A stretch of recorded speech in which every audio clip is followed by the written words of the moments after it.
അപ്പോൾ വിസ്മയനീയനായി സൃഷ്ടിച്ചു എന്ന് പറയണം. പ്രിയമുള്ളവരെ, അപ്പൊ തമ്പുരാൻ കർത്താവ് ദൈവം ദൈവമാണ് ഇതെല്ലാം നമുക്ക് ചെയ്യുന്നത്. അപ്പൊ ആ ദൈവം നമ്മളെ സൃഷ്ടിച്ച് ഇതുപോലെ രൂപപ്പെടുത്തുന്ന ദൈവത്തിനൊരു പദ്ധതിയുണ്ട്. Price the Lord. ആ പദ്ധതി നമ്മൾ അറിയണം. അപ്പൊ ഇവിടെ വളരെ പ്രസക്തമായൊരു ചോദ്യമുണ്ട്. ഒരു വ്യക്തി നമ്മൾ യേശുവിനെ പ്രഘോഷിക്കണം എന്ന് പറഞ്ഞവരാണ് അല്ലേ? നമ്മുടെ പ്രൈമറി ഡ്യൂട്ടിയാണ് യേശുവിനെ പ്രഘോഷിക്കുന്നത്. എന്തുകൊണ്ടാണ് നിങ്ങൾ ഇതുവരെ യേശുവിനെ പ്രഘോഷിക്കാത്തത്? യേശുവിനെ പ്രഘോഷിക്കുന്നവരൊന്ന് കൈ കൊടുക്കാവോ? വളരെ കുറച്ച് പേരേ ഉള്ളൂ. എന്താ നമ്മൾ പ്രഘോഷിക്കാത്തത്? കാരണം നമുക്ക് എന്തിനാ യേശുവിൽ വിശ്വസിക്കുന്നതിൻ്റെ ആവശ്യം എന്താണെന്ന് അറിയാൻ പാടില്ല. യേശുവില്ലാതെ നമുക്കൊരിക്കലും പൂർണ്ണനായ ഒരു മനുഷ്യനാകാൻ സാധ്യമല്ല.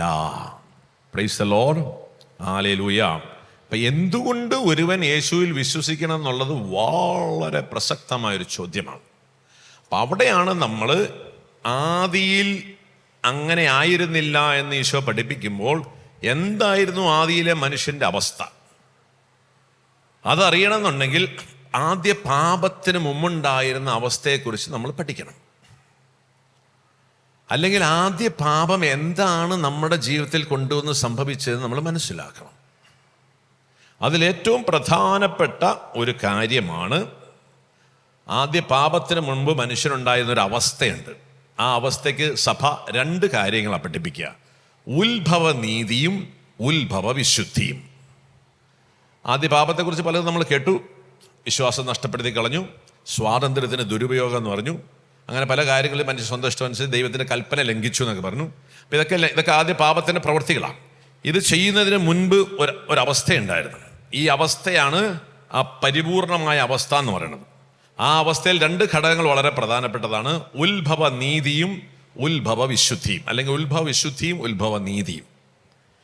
ഈ ഉത്ഭവ നീതിയും ഉത്ഭവ വിശുദ്ധിയും ആദ്യ പാപം ചെയ്തപ്പോൾ മനുഷ്യന് നഷ്ടപ്പെട്ടു പോയി. Price the Lord. ആ നിമിഷം നഷ്ടപ്പെട്ടു പോയി. ഈ ഉത്ഭവ നീതിയും ഉത്ഭവ വിശുദ്ധിയും നമുക്ക് വീണ്ടെടുത്ത് തരാൻ വേണ്ടിയിട്ടാണ് ആര് വന്നത്? യേശു വന്നത്. ഇതൊന്നും നമുക്ക് അറിഞ്ഞുകൂടാ. യേശു തരുന്ന രക്ഷ എന്ന് പറയുന്നത് ആദ്യ പാപത്തിൽ നമുക്ക് നഷ്ടപ്പെട്ടു പോയ ആ കൃപാവരത്തിൻ്റെ അവസ്ഥയെ നമുക്ക് വീണ്ടെടുത്ത് തരാൻ വേണ്ടിയിട്ടാണ് യേശു വന്നത്. അപ്പൊ ഈ അവസ്ഥ എന്ന് പറയുന്നത് ഉത്ഭവ നീതി, ഉത്ഭവ വിശുദ്ധി. എന്താണ് ഈ ഉത്ഭവ വിശുദ്ധി എന്നറിയണം. ദൈവവുമായിട്ട് സ്നേഹത്തിൽ ഐക്യത്തിൽ വസിച്ചിരുന്ന ഒരു അവസ്ഥയുണ്ട്. ആദ്യം ദൈവം സൃഷ്ടിച്ച് കഴിഞ്ഞപ്പോൾ ഏകനായിരുന്നു പറയുമ്പോൾ ആ ഏകാന്തതയ്ക്ക് നേരത്തെ ഒരു കാര്യം പറഞ്ഞു, ദൈവവുമായിട്ട് വളരെ ക്ലോസ് ഒരു റിലേഷൻഷിപ്പിലുണ്ടായിരുന്നു ആദം. അങ്ങനെ അവൻ ദൈവമായിട്ട് സ്നേഹത്തിൽ ഒന്നായിരുന്നു. ദൈവത്തോട് സംഭാഷണം നടത്താൻ പറ്റുമായിരുന്നു. ദൈവത്തിൻ്റെ കൂടെ നടക്കുമായിരുന്നു. ദൈവം വൈകുന്നേരങ്ങളിൽ അവരവിടെ ഉലാത്താനായിട്ട് വരുമായിരുന്നു. അങ്ങനെ ഏതൻ തോട്ടത്തിൽ ആദ്യത്തിന് ഹവ്വയുടെ നടക്കാൻ വരുമായിരുന്നു. അങ്ങനെ ദൈവവുമായിട്ട് വളരെ ക്ലോസ് റിലേഷൻഷിപ്പും വളരെ സ്നേഹത്തിലൊരു ബന്ധത്തിലായിരുന്ന ഒരു അവസ്ഥയുണ്ട്. ഇതിനാണ് ഉത്ഭവ വിശുദ്ധി എന്ന് പറയാം. ഈ അവസ്ഥയിൽ മനുഷ്യൻ്റെ എല്ലാ ഫാക്കൽറ്റീസും അതിസ്വാഭാവികമായ ലെവലിൽ വന്നിരുന്നു. മനസ്സിലായോ? നമ്മൾ മനുഷ്യരെന്ന് പറയുമ്പോൾ ഇന്ന് നമ്മളൊക്കെ ജീവിക്കുന്നത് ഈ എന്നെയൊക്കെ പൊട്ടൻ മണ്ടെന്ന് വിളിച്ചുകൊണ്ടിരുന്നതാണ്. കാരണം ഒന്നും പറഞ്ഞാൽ മനസ്സിലാകത്തില്ല, ബുദ്ധിയില്ല, വിവരമില്ല, ഓർമ്മശക്തിയില്ല, ഒന്നുമില്ല. ഒരിക്കൽ യേശു ക്രിസ്തുവിൽ വന്നു കഴിഞ്ഞപ്പോൾ നമ്മുടെ രീതി മാറി. രീതി എന്ന് പറഞ്ഞാൽ ഇന്ന് കോമ്പറ്റ് ചെയ്യാൻ പറ്റില്ല. Nobody can compete with me in my profession. അതിസ്വാഭാവികമായ തലത്തിൽ മാറുകയാണ്. ഒരു കാലത്ത് എന്തോരം പൊട്ടനും വെട്ടിയാന്ന് കേട്ടോണ്ടിരിക്കുന്നത് ഇന്ന് ആരും പൊട്ടെന്ന് വിളിക്കാറില്ല. പണ്ട് 4 സെന്റൻസ് പറഞ്ഞാൽ 3 തെറി പറയാനേ അറിയുള്ളൂ. തെറി കൂട്ടിയേ പറയാറിയാൻ പാടുള്ളൂ. നിങ്ങളിവിടെ ഇരിക്കാമെങ്കിൽ 10 മണിക്കൂർ ഞാൻ നിർത്താതെ സംസാരിക്കാം. എൻ്റെ 10 മണിക്കൂർ വാക്കിൽ ഒരു ഫോൾട്ട് നിങ്ങൾക്ക് കണ്ടെത്താൻ പറ്റത്തില്ല. അത്രയും പെർഫെക്റ്റ് ആയിട്ട് സംസാരിക്കാൻ പറ്റും. അത് എവിടുന്ന് കിട്ടണമെന്ന് അറിയോ? പരിശുദ്ധാത്മാവ് നമ്മളിൽ പ്രവർത്തിക്കുന്ന കൃപയാണ്. ഇതാണ് ദൈവവുമായിട്ടുള്ള ഐക്യത്തിൽ വരുമ്പോൾ നമ്മളൊരു മനുഷ്യനെന്ന രീതിയിലുള്ള നമ്മുടെ എല്ലാ കഴിവുകളും, എല്ലാ ഫാക്കൽറ്റീസ്, എല്ലാ സ്വഭാവ ഗുണങ്ങളും, ബുദ്ധി, ഓർമ്മ, ജ്ഞാനം, ശക്തി, കഴിവ്, അല്ലെങ്കിൽ ആത്മസംയമനം, സംസാരിക്കാനുള്ള കഴിവുകൾ, ചിന്തിക്കാനുള്ള കഴിവുകൾ, ഓർമ്മിക്കാനുള്ള കഴിവുകൾ, റീപ്രൊഡ്യൂസ് എല്ലാ ഫാക്കൽറ്റീസും അതിൻ്റെ പൂർണ്ണതയിൽ നിന്നിരുന്നൊരവസ്ഥയുണ്ട്. ഇതിൻ്റെ പേരാണ് എന്ത്? ഉത്ഭവ വിശുദ്ധി. മാൻ ഫുള്ളി അലൈവ് എന്ന് പറയും. ദ ഗ്ലോറി ഓഫ് ഗോഡ് എന്ന് പറയും. മനുഷ്യൻ, the fully alive man is the glory of God. പരിപൂർണനായ മനുഷ്യൻ, ദൈവത്തിന്റെ മകുടം, സൃഷ്ടിയുടെ മകുടവും ദൈവത്തിന്റെ മഹത്വമായിരുന്നു. ഈ അവസ്ഥ മനുഷ്യന് നഷ്ടപ്പെട്ടു പോയി. തിരിച്ചറിയണം. ഇന്ന് നിങ്ങളുടെ ജീവിത പങ്കാളിയെ നോക്കിയിട്ട്, മക്കളെ നോക്കിയിട്ട് അവരുടെ പല കാര്യങ്ങളും കറക്റ്റായിട്ട് വരാത്തതിന് കുറ്റപ്പെടുത്തരുത്. ആ വ്യക്തിയിൽ ഉത്ഭവ വിശുദ്ധിയുടെ അഭാവമുണ്ട്. Praise the Lord, hallelujah. ഇത് തിരിച്ചറിയണം. ഇതൊന്നും അറിയാതെയാണ് നമ്മളെല്ലാവരെയും വളർത്തിയും ഡീൽ ചെയ്തുകൊണ്ടിരിക്കുന്നത്. അപ്പോൾ ഈ അവസ്ഥയുടെ അഭാവമാണ് നിങ്ങളുടെ ചുറ്റുപാടുമുള്ള വ്യക്തികളുടെ പ്രശ്നം. സ്വഭാവത്തിലുള്ള വൈകല്യം, പെരുമാറ്റത്തിലുള്ള വൈകല്യം, സംസാര രീതിയിലുള്ള വൈകല്യം, പഠിക്കാൻ പറ്റാത്ത അവസ്ഥകൾ, ഓർമ്മശക്തി ഇല്ലാത്ത അവസ്ഥകൾ, അല്ലെങ്കിൽ ചെയ്യേണ്ട കാര്യങ്ങൾ കറക്റ്റ് സമയത്ത് ചെയ്യുന്നില്ല, അലസത, ഉറക്കം, ക്ഷീണം, നിരുത്തരവാദപരമായ ജീവിതങ്ങൾ. ഇതിനെല്ലാം നമ്മൾ പിള്ളേരെ തല്ല് പറഞ്ഞും വഴക്ക് പറഞ്ഞുകൊണ്ടിരിക്കുക. It is not their fault. As a father and mother, it is your primary duty to bring them to this original holiness. ഈ നഷ്ടപ്പെട്ടു പോയ പരിശുദ്ധിയിലേക്ക് അവരെ കൊണ്ടുവരിക എന്നുള്ളതാണ് നമ്മൾ. അതിനുള്ള ഫസ്റ്റ് സ്റ്റെപ്പായിരുന്നു എന്ത്? മാമോദീസ. രണ്ടാമത്തെ സ്റ്റെപ്പാണ് സ്ഥൈര്യലേപനം. മൂന്നാമത്തെ സ്റ്റെപ്പാണ് പരിശുദ്ധ കുർബാന. അതിൻ്റെ ഇടയിൽ വേദപാഠങ്ങൾ, വചനം പഠിപ്പിക്കണം. നാലാമത്തെ സ്റ്റെപ്പാണ് വിവാഹം എന്ന കൂദാശ. ഈ കൂദാശകൾ സ്വീകരിച്ച് വചനം പഠിപ്പിച്ച് ദൈവവുമായിട്ടുള്ള ആ ബന്ധത്തിൽ നിങ്ങൾ മക്കളെത്തിയോ, അവരാരും പൊട്ടന്മാരാവില്ല. ഈ പ്രാഥമികമായ ഉത്തരവാദിത്തം നിർവഹിക്കാതെ മക്കളെ തല്ലിപ്പെടുത്തി, കുറ്റപ്പെടുത്തി, അവരെ അധിക്ഷേപിച്ച്, അവരെ നശിപ്പിച്ച എല്ലാ മാതാപിതാക്കളും ദൈവസന്നിധിയിൽ മാപ്പ് ചോദിച്ച് കരയണം, ക്ഷമ ചോദിക്കണം. ഇതേപോലെ തന്നെയാണ് നിങ്ങളുടെ ജീവിത പങ്കാളി. ഒരു ഭർത്താവിൻ്റെ, ഒരു ഭാര്യയുടെ പ്രഥമമായ ഉത്തരവാദിത്തമാണ് നിന്റെ ജീവിത പങ്കാളിയെ ക്രിസ്തുവിൽ എത്തിക്കണം. Praise the Lord, hallelujah. Paulose ശ്ലീഹ പറയുന്ന പോലെ ഒരു ഈറ്റ് നോവ് എനിക്കുണ്ട്. നമുക്കൊക്കെ ഈറ്റ് നോവ് വേണം. ഇന്ന് നമ്മൾ ദൈവം പറഞ്ഞ ആ വേദന എടുക്കാത്തത് കൊണ്ടാണ് ഇന്ന് രോഗങ്ങളും ദുരിതങ്ങളും വന്ന് വേദന അനുഭവിച്ചുകൊണ്ടിരിക്കുന്നത്. നമുക്കെല്ലാവർക്കും ഒരു ഈറ്റ് നോവുണ്ട്. എന്നെ ദൈവം ഏൽപ്പിച്ച വ്യക്തികൾ എല്ലാവരിലും ഈ ഉത്ഭവ വിശുദ്ധിയിലേക്ക് അവരെ എത്തിക്കണം. അതെങ്ങനെ എത്തുക? ഈ ഉത്ഭവ വിശുദ്ധി നഷ്ടമായതിന്റെ പേരാണ് ആദ്യ പാപം. ഈ പാപത്തിന് പരിഹാരം ചെയ്യാൻ വേണ്ടിയാണ് യേശു ക്രിസ്തു വന്നത്. Price the Lord. പോരാ, ഹല്ലേലൂയ. അല്ലാതെ നിങ്ങൾക്ക് ഡിസ്റ്റിങ്ഷൻ മാർക്ക് മേടിച്ചു തരാനല്ല രൂപത്തെ മുത്താൻ പിള്ളേരെ പഠിപ്പിക്കേണ്ടത്. ജോലി കിട്ടാൻ വേണ്ടിയിട്ടല്ല മുത്താൻ പഠിപ്പിക്കേണ്ടത്. നിനക്ക് ജോലി നിന്റെ വീട്ടിൽ വന്ന ആൾക്കാർ തരും, if you are fully alive. ഇതിങ്ങനെ നടക്കുകയല്ലേ മാട്രിമോണി. ക്രിസ്ത്യാനിക്ക് എന്ത് മാട്രിമോണി? നിന്നെ തേടി വരും വീട്ടിലാൾക്കാര്. ഇതിങ്ങനെ അലഞ്ഞു നടക്കുക. കാരണം വെച്ചാൽ നിന്നെ ആർക്കാ വേണ്ടത്? ആർക്കും വേണ്ട. പക്ഷെ once you are fully alive, അതിസ്വാഭാവികമായ ബുദ്ധി, അതിസ്വാഭാവികമായ ജ്ഞാനം. ഞാൻ ചോദിക്കട്ടെ, ഇവിടെ ഇരിക്കുന്ന ഏതെങ്കിലും പുരുഷന്മാർക്ക് നസത്തിലെ മറിയമായിട്ടൊരു കല്യാണാലോചന എടുക്കാം താല്പര്യമില്ലെന്ന് ആരെങ്കിലും പറയോ? ഇല്ല. ഈ ലോകത്തെ ഏത് രാജാക്കന്മാരും കിട്ടൂല എന്നുള്ള വേറെ കാര്യം. She is the perfect woman. ജ്ഞാനത്തിൻ്റെ പൂർണ്ണത, ബുദ്ധിയുടെ പൂർണ്ണത, വിവേകത്തിൻ്റെ പൂർണ്ണത, സ്നേഹത്തിൻ്റെ പൂർണ്ണത, അറിവിൻ്റെ പൂർണ്ണത, ദൈവഭക്തിയുടെ പൂർണ്ണത, ദൈവവിശ്വാസത്തിൻ്റെ പൂർണ്ണത, എളിമയുടെ പൂർണ്ണത, ഇതെല്ലാം നിറഞ്ഞ വ്യക്തിനെ ആർക്കാ വേണ്ടാത്തത്? അങ്ങനെ ഒരു അമ്മയെ തന്ന ഏതെങ്കിലും മക്കൾ വേണ്ടെന്ന് പറയോ? അങ്ങനെ ഒരു ഭാര്യയെ തന്ന ഏതെങ്കിലും പുരുഷൻ വേണ്ടെന്ന് പറയോ? അങ്ങനെ ഒരു മകളെ തന്ന ഏതെങ്കിലും മാതാപിതാക്കൾ വേണ്ടെന്ന് പറയോ? ഇല്ല. ഇപ്പം എന്താ നമ്മളെ ആർക്കും വേണ്ടാത്തത്? നിങ്ങൾ പറയാം, എനിക്ക് എൻ്റെ ഭർത്താവിനോട് സ്നേഹമില്ല, എൻ്റെ മക്കൾക്ക് എന്നോട് സ്നേഹമില്ല, എൻ്റെ മാതാപിതാക്കൾ എന്നെ പരിഗണിക്കുന്നില്ല, എൻ്റെ ബോസ് എന്നെ പരിഗണിക്കുന്നില്ല. എൻ്റെ ബോസൊക്കെ എൻ്റെ കാലെ പിടിച്ച് നിൽക്കരുത്, പോരുതടാന്ന് പറഞ്ഞു. ഞാൻ സാലറി മേടിക്കത്തില്ലായിരുന്നു. ഞാൻ ജോയിൻ ചെയ്ത മൂന്നാമത്തെ, ഞങ്ങൾ ഇന്ത്യയിൽ 36ാമത്തെ റാങ്കാണ്. 8.5 കോടി കടബാധ്യതയുണ്ട്. 3 വർഷം കൊണ്ട് 36ാമത്തെ റാങ്ക് 1ാമത്തെ റാങ്കിലെത്തി. അപ്പം ഞാൻ പറഞ്ഞു, സാറേ എന്നെ ഒരു കമ്പനിയിൽ നിന്ന് വിളിക്കുന്നുണ്ട്, ഞാൻ പൊയ്ക്കോട്ടെ? എൻ്റെ പൊന്നുമോനെ നീ പോരുതടാ, നിനക്ക് എന്താ വേണ്ടെന്ന് ചോദിച്ചു. ഞാൻ പറഞ്ഞു, അവരിങ്ങനെ 19,000 രൂപ സാലറിയൊക്കെ തരാൻ പറഞ്ഞിട്ടുണ്ട്. എനിക്കപ്പം അന്ന് 15,000 രൂപ 20,000 രൂപ സാലറി ഉള്ളൂ. അവരിങ്ങനെയൊക്കെ ഒരു സാലറി, എടാ നിനക്ക് 65,000 രൂപ തന്നേക്കാം, പിന്നെന്താ വേണ്ടത്? പിന്നെ ഇങ്ങനെ എനിക്കിങ്ങനെ ഞാനിപ്പോൾ ഒരു മാരുതി വണ്ടിയിലൊക്കെയാണ് നടക്കുന്നത്, അവരൊരു വേറെ വണ്ടിയൊക്കെ, നീ ഇവിടെ കിടക്കുന്നത് ഏത് വണ്ടി വേണമെങ്കിലും എടുത്തോ, പൊന്നുമോൻ പോകരുത്. കാരണം എന്താ? നമ്മുടെ പുറകെ വരണം ആൾക്കാർ. ഇതിങ്ങനെ CV അയച്ച് മാട്രിമോണി അയച്ച് കിടക്കുക ക്രിസ്ത്യാനി. കാരണം എന്താ? നീ ഇപ്പോഴും അധപ്പതിച്ച അവസ്ഥയിലിരിക്കുകയാണ്. നമ്മൾ കുർബാനയിൽ നമ്മൾ പ്രാർത്ഥിക്കുന്ന ഒരു പ്രാർത്ഥനയുണ്ട്.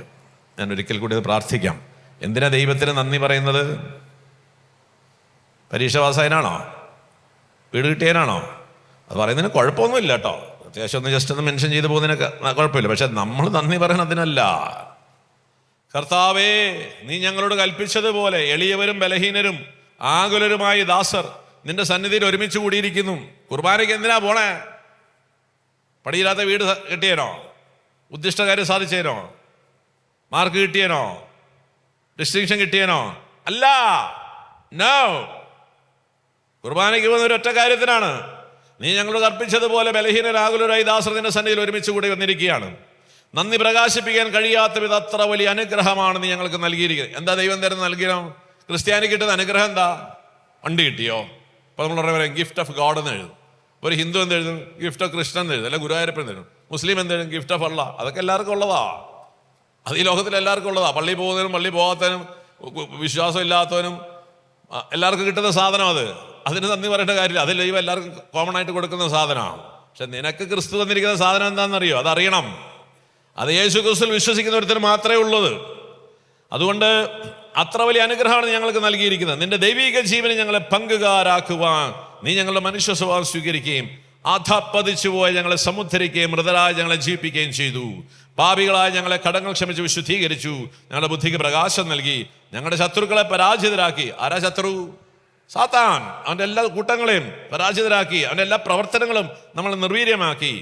പരാജിത ഞങ്ങളെ ബലഹീനമായ പ്രകൃതിയെ നിന്റെ സമൃദ്ധ അനുഗ്രഹത്താൽ മഹത്വം വിളിക്കുക. അതിൽ പ്രധാനപ്പെട്ട കാര്യമാണ് മരണം. മരിച്ചുപോയ ഞങ്ങളെ ജീവിപ്പിച്ചു. രണ്ടാമത്തെ അവസ്ഥയാണ് അധപ്പതിച്ചു പോയ ഞങ്ങളെ സമുദ്ധരിച്ചു. എന്താണ് ഈ അധപ്പതിച്ചു പോയ അവസ്ഥ എന്ന് പറയുന്നത്? ആദ്യ പാപത്തിന്റെ ഫലമായി ദൈവവുമായിട്ടുള്ള അതിസ്വാഭാവികമായ ബന്ധത്തിലും കൃപയിലും അതിസ്വാഭാവികമായ കൃപാവരങ്ങളിൽ ജീവിച്ചിരുന്ന അവസ്ഥയിൽ നിന്നുള്ള വീഴ്ചയ്ക്ക് പറയുന്ന പേരാണ് അധപ്പതിച്ച അവസ്ഥ. അപ്പോൾ ഈ ഉത്ഭവ നീതി വിശുദ്ധി നമുക്ക് നഷ്ടപ്പെട്ടു പോയി. രണ്ടാമത്തതാണ് അതിനേക്കാൾ പ്രധാനം, ഉത്ഭവ നീതി. എന്താണ് ഉത്ഭവ നീതി? ആദ്യ പാപത്തിൻ്റെ ഫലമായി മനുഷ്യനുണ്ടായിരുന്നൊരു പ്രത്യേകതയാണ് മനുഷ്യൻ്റെ ആന്തരിക പൊരുത്തം. മനസ്സ്, ബുദ്ധി, ഇച്ഛ, ശക്തി, ആത്മാവ്. 4 ഘടകങ്ങളുണ്ട്. എന്തൊക്കെയാണ്? ശരീരം, മനസ്സ്, ഇച്ഛ, ആത്മാവ്. ഈ 4 ഘടകങ്ങൾ ഒന്നായിരുന്നു. അതിൻ്റെ അകത്തൊരു ഐക്യമുണ്ടായിരുന്നു. 4 കൂടി ഒരുമിച്ചായിരുന്നു. അതാണ് മാൻ ഇൻ പെർഫെക്ഷൻ എന്ന് പറയും. ഞാൻ മനസ്സിൽ ആഗ്രഹിക്കുന്നതാണ് ഞാൻ പ്രാർത്ഥിക്കുന്നത്. മനസ്സിലായോ? ആ പ്രാർത്ഥിക്കുന്ന കാര്യമാണ് ഞാൻ എൻ്റെ ജീവിതത്തിൽ ഇച്ഛിക്കുന്നത്. ആ ഇച്ഛിക്കുന്ന കാര്യമാണ് ഞാൻ പ്രവർത്തിക്കുന്നത്.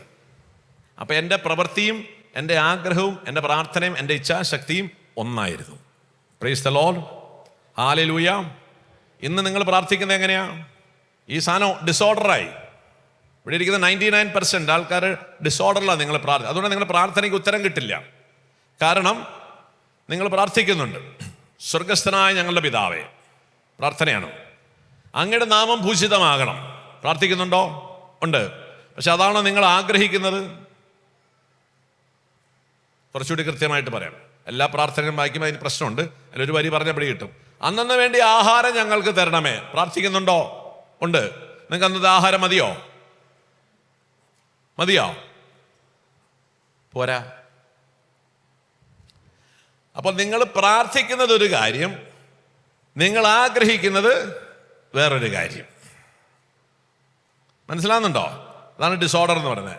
ഇനി മറ്റുള്ളവരുടെ തെറ്റുകൾ ഞങ്ങൾ ക്ഷമിക്കുന്നത് പോലെ ഞങ്ങളുടെ തെറ്റുകൾ ഞങ്ങളോട് ക്ഷമിക്കണമേ. അപ്പം ഞങ്ങളുടെ തെറ്റുകൾ ക്ഷമിക്കണേന്ന് പറയുന്നത് നിങ്ങൾ പ്രാർത്ഥിക്കുകയാണ് മറ്റുള്ളവരുടെ തെറ്റ് ഞങ്ങൾ ക്ഷമിച്ചതുപോലെ. അപ്പം നിങ്ങളുടെ പ്രാർത്ഥനയിൽ നിങ്ങൾ പറയുന്നത് എന്താ? മറ്റുള്ള തെറ്റല്ല ഞാൻ ക്ഷമിച്ചിരിക്കും. ആക്ച്വലി നിങ്ങൾ ക്ഷമിച്ചിട്ടുണ്ടോ? ഇല്ല. ക്ഷമിക്കാൻ പറ്റുമോ? ഇല്ല. ആഗ്രഹമുണ്ടോ? ഇല്ല. കാരണം അയാൾ എന്നെ പീഡിപ്പിച്ച ആളാണ്. ഞാൻ എന്തിനാ ക്ഷമിക്കുന്നത്? പ്രാർത്ഥിക്കുന്നത് എന്താ? മറ്റുള്ളവരുടെ തെറ്റ് ഞാൻ ക്ഷമിച്ചതുപോലെ. ഈ ഡിസോർഡർ ഇന്ന് നമ്മുടെ എല്ലാവരുടെ ജീവിതത്തിലുണ്ട്. അതുകൊണ്ട് എന്താ വെച്ചാൽ നമ്മൾ പ്രാർത്ഥിച്ചാൽ ഉത്തരം കിട്ടില്ല. ഈ ഡിസോർഡർ ഈ ലോകത്തുള്ള എല്ലാ മനുഷ്യരിലും ഉണ്ട്. അതുകൊണ്ട് ഈ മനുഷ്യ ലോകത്തിൽ ഒരു മനുഷ്യൻ പ്രാർത്ഥിച്ചാലും കിട്ടില്ല. അപ്പൊ നിങ്ങൾ പറയാ, ഞാൻ പ്രാർത്ഥിച്ചിട്ട് ചില കാര്യം കിട്ടി. എന്താ കിട്ടിയത്? മാർക്ക് കിട്ടി. അത് രമേശന് നിന്നേക്കാൾ കൂടുതൽ മാർക്ക് കിട്ടി. പ്രാർത്ഥിക്കാത്തവന്, നിരീശ്വരവാദിയായ വേറൊരുത്തന് അതിനേക്കാൾ കൂടുതൽ മാർക്ക് കിട്ടി. അങ്ങനെ ഉണ്ടാ? അപ്പൊ നമ്മുടെ വിചാരം ഇതെല്ലാം പ്രാർത്ഥിച്ചിട്ട് കിട്ടുന്നതാന്നാ. ഇത് പ്രാർത്ഥിക്കൊന്നും വേണ്ട, പ്രാർത്ഥിച്ചില്ലേലും കിട്ടും. മര്യാദക്ക് കൃത്യമായിട്ട് പഠിച്ചാൽ മതി. അപ്പൊ നമ്മളിങ്ങനെ കുറേ അബദ്ധങ്ങളിൽ ജീവിക്കുക. അപ്പൊ ഈ ഡിസോർഡർ ഉണ്ട്. ഇതിനെ എക്സ്പ്ലെയിൻ ചെയ്യാം, പിന്നെ നമ്മൾ എക്സ്പ്ലെയിൻ ചെയ്യാം. അപ്പൊ ഈ ഡിസോർഡർ ഒന്നാമത്തെ പ്രശ്നം. ഇതാണ് ഉത്ഭവ നീതിയുടെ പ്രശ്നം. 2, മനുഷ്യൻ നമ്മൾ ആത്മീയരാണ്. ആത്മാവായ നമുക്ക് ജഡത്തിന്റെ മേൽ ആധിപത്യം ഉണ്ടായിരുന്നു. Price the Lord. എൻ്റെ മനസ്സിൻ്റെയും ഇച്ഛാശക്തിയുടെയും ശരീരത്തിൻ്റെയും പ്രവൃത്തികളുടെ മേല് എനിക്ക് എന്തുണ്ടായിരുന്നു? ആത്മാവിന് കൺട്രോൾ ഉണ്ടായിരുന്നു. ഞാൻ ഇച്ഛിക്കുന്ന നന്മയെ ഞാൻ പ്രവർത്തിക്കുന്നത്. ഞാൻ ഇച്ഛിക്കുന്ന കാര്യമേ സംസാരിക്കുകയുള്ളൂ. ഞാൻ ഇച്ഛിക്കുന്ന കാര്യമേ ഞാൻ ചെയ്യുന്നുള്ളൂ. അപ്പൊ ഈ ആത്മാവിന് ജഡത്തിന്റെ മേൽ കൺട്രോൾ ഉണ്ടായിരുന്നത് കൊണ്ട് നമ്മൾ ആഗ്രഹിക്കുന്ന കാര്യങ്ങൾ, ഇച്ഛിക്കുന്ന കാര്യങ്ങൾ കൃത്യമായി ചെയ്യാനുള്ള കപ്പാസിറ്റി ഉണ്ട്. Price the Lord. ഹല്ലേലൂയ. ഈ സ്വാധീനം, ആത്മാവിന് ശരീരത്തിന് ജഡത്തിന് മേൽ സ്വാധീനം ആദ്യ പാപത്തിൽ നഷ്ടപ്പെട്ടു. ഇങ്ങനെ എല്ലാവരും ജീവിക്കുന്നത്. നമ്മുടെ പിള്ളേരെ കണ്ടിട്ടില്ലേ? പരീക്ഷയ്ക്ക് 5 മണിക്ക് അലാം വെക്കും. അലാം അടിച്ച് കഴിയുമ്പോൾ നെക്കി വെക്കും. കാരണം നമുക്ക് ആഗ്രഹമുണ്ട് 5 മണിക്ക് എഴുന്നേക്കണം, പക്ഷേ പറ്റണില്ല അല്ലേ? നമ്മളെ ജഡം അതിന് അനുവദിക്കുന്നില്ല. കാരണം ആഗ്രഹിക്കുന്നത് പോലെ പലതും ചെയ്യാൻ പറ്റുന്നില്ല, പ്രാർത്ഥിക്കാൻ പറ്റുന്നില്ല, മറ്റുള്ളവർ പെരുമാറാൻ പറ്റുന്നില്ല, ഉത്തരവാദിത്തങ്ങൾ ചെയ്യാൻ പറ്റുന്നില്ല, ചെയ്യേണ്ട കാര്യങ്ങൾ ചെയ്യേണ്ട പോലെ ചെയ്യാൻ സാധിക്കുന്നില്ല. പലരും ആഗ്രഹമുണ്ട്, പക്ഷേ ചെയ്തു വരുമ്പോൾ പറ്റണില്ല. ഇതാണ് 2ാമത്തെ ഡിസോർഡർ. 3ാമത്തെ ഡിസോർഡറാണ് സ്ത്രീ പുരുഷൻ തമ്മിലുള്ള ഐക്യം. ആദ്യ പാപത്തിന് മുമ്പ് ആദം ഹവ്വേനെ എന്താ വിളിച്ചേ? ചങ്കിൻ്റെ ചങ്കേ, കരളിൻ്റെ കരളെന്നാ വിളിച്ചേ. ആദ്യ പാപം കഴിഞ്ഞപ്പോൾ എന്താ വിളിച്ചതെന്നറിയോ? നീ തന്ന ഈ സാധനം. ആദമേ, നീ എന്തിനാടാ പഴം കഴിച്ചേ? ഞാനൊന്നുമല്ല പഴം കഴിച്ചത്, നീ തന്ന ഈ സാധനമാണ് എന്നെ കൊണ്ട് കഴിപ്പിച്ചത്. സ്ത്രീ പുരുഷൻ തമ്മിലുണ്ടായിരുന്ന ഐക്യം, ബന്ധം, സ്നേഹം, ലയം നഷ്ടപ്പെട്ടു. നഷ്ടപ്പെട്ടു എന്ന് മാത്രമല്ല, അവർ തമ്മിലുണ്ടായിരുന്ന സ്നേഹം ഭോഗ ആസക്തിയായി. ഇന്ന് ലോകത്തിലുള്ള 99% പുരുഷന്മാർ കല്യാണം കഴിക്കണം എന്തിനു വേണ്ടിയിട്ടാണെന്നറിയാവോ? സെക്ഷുവൽ ഫുൾഫിൽമെന്റിന് വേണ്ടിയിട്ട് മാത്രമാണ്.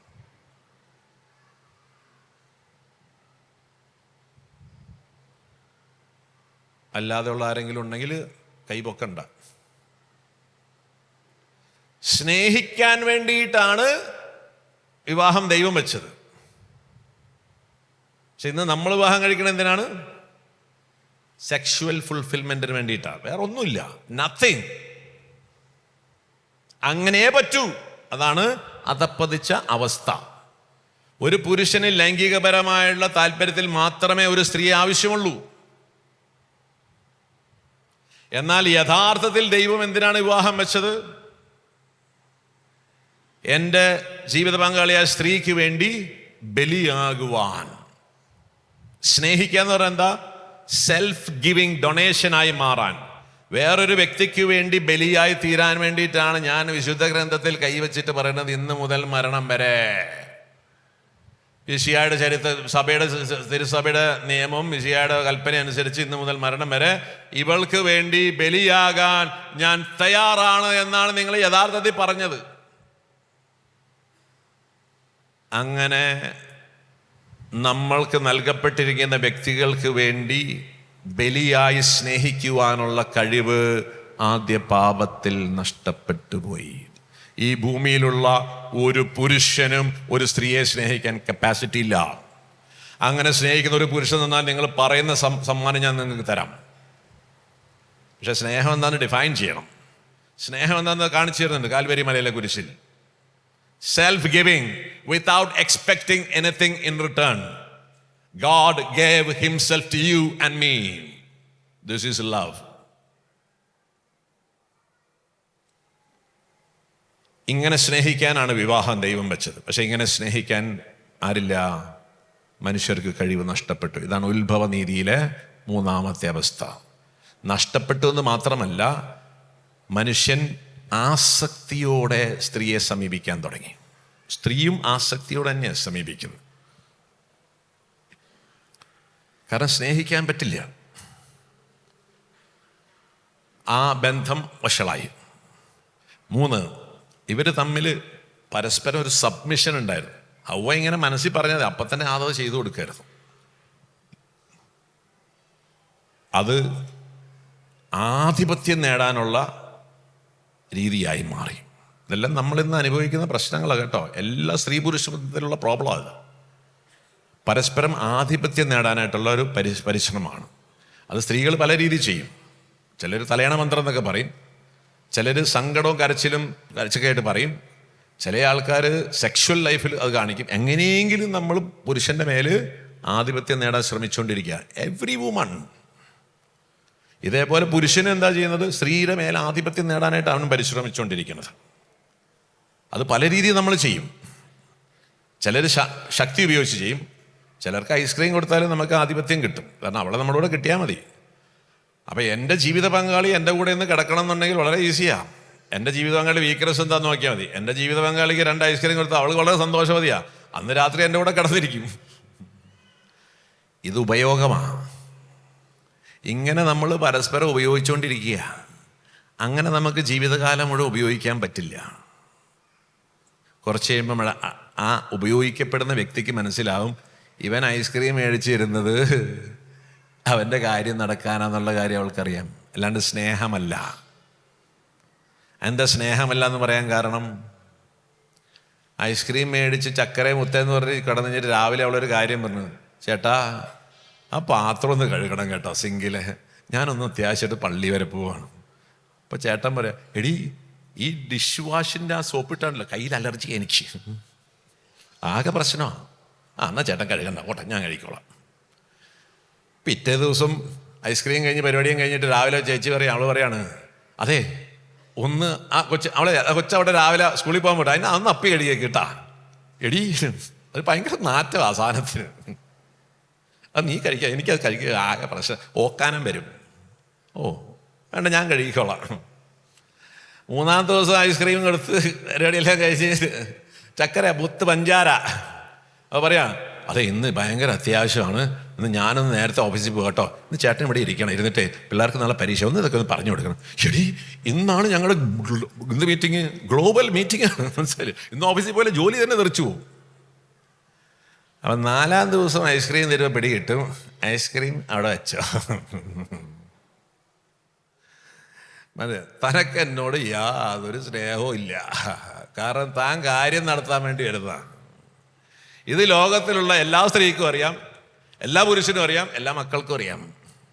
നമ്മളെല്ലാവരും ഉപയോഗിച്ച് നടക്കുക. ഉപയോഗിക്കാൻ മാത്രമേ നമുക്ക് പറ്റുള്ളൂ, സ്നേഹിക്കാൻ പറ്റില്ല. കഴിവ് പോയി, തിരിച്ചറിയണം. പ്രത്യേകിച്ച് ഇവിടെ ഇരിക്കുന്ന യുവാക്കന്മാർ, when you're going to get married, you know you are in this, ഈ അവസ്ഥ അതപ്പതിച്ച അവസ്ഥയിലാണ് കിടക്കുന്നത്. അതപ്പതിച്ച അവസ്ഥയിൽ കിടക്കുന്ന ഒരു പെണ്ണിനെ കല്യാണം കഴിക്കരുത്. അതപ്പതിച്ച അവസ്ഥയിൽ കിടക്കുന്ന പുരുഷനെ കല്യാണം കഴിക്കരുത്. നിന്റെ ജീവിതം കോഞ്ഞാട്ടയാവും.